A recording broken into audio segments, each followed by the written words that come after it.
أرى في المنام أني أذبحك فانظر ماذا ترى قال يا أبت افعل ما تؤمر ستجدوني إن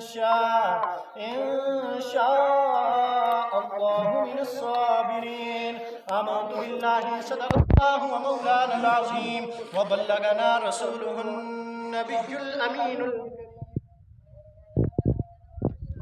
والشاکرین والحمد للہ رب العالمین.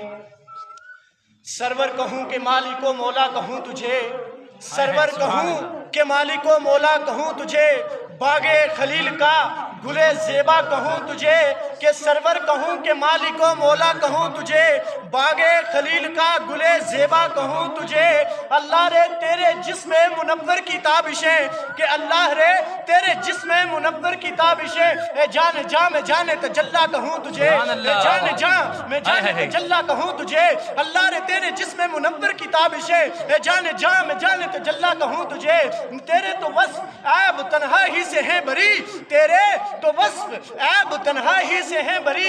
حیران ہوں میرے شاہ میں کیا کہوں تجھے، لیکن رضا نے ختم سخن اس پہ کر دیا، لیکن رضا نے ختم سخن اس پہ کر دیا. خالق کا بندہ خلق کا آقا کہوں. سبحان اللہ.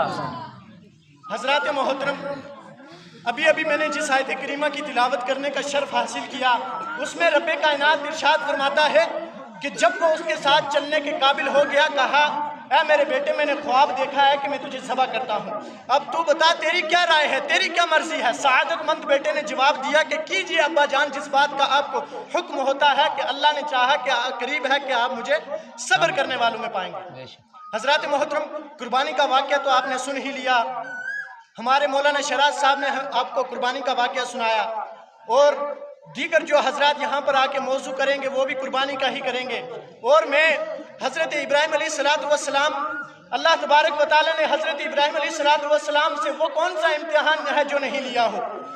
70 سال تک جس بیٹے کو دعاؤں میں مانگتے رہے ہو، پھر وہ بیٹا چاند سا بیٹا جس گھر میں پیدا ہوتا ہے. حضرت ہاجرہ کی آغوش میں جب حضرت اسماعیل ذبیح اللہ نے آنکھ کھولی ہے، تب حضرت ابراہیم خلیل اللہ پر اللہ تبارک و تعالیٰ نے وحی نازل فرمائی ہے. خلیل کہا جی رب جلیل. اللہ تبارک و تعالیٰ نے فرمایا کہ اے خلیل، اے میرے محبوب، تم اور اپنی بیوی کو اور اپنے صاحبزادے کو یہاں سے لے کر کے چلے جاؤ، بے آب و گیا میدان میں چھوڑ کر کے آ جاؤ، جہاں کوئی چرند و پرند کا کوئی نام و نشان نہ ہو، جہاں کوئی انسان کی آبادی کا کوئی تصور بھی نہ ہو، جہاں انسان کی کوئی تصور بھی نہ ہو، جہاں پھلوں کی درخت یا کوئی منڈی نہ ہو، جہاں پہ کوئی بھی پانی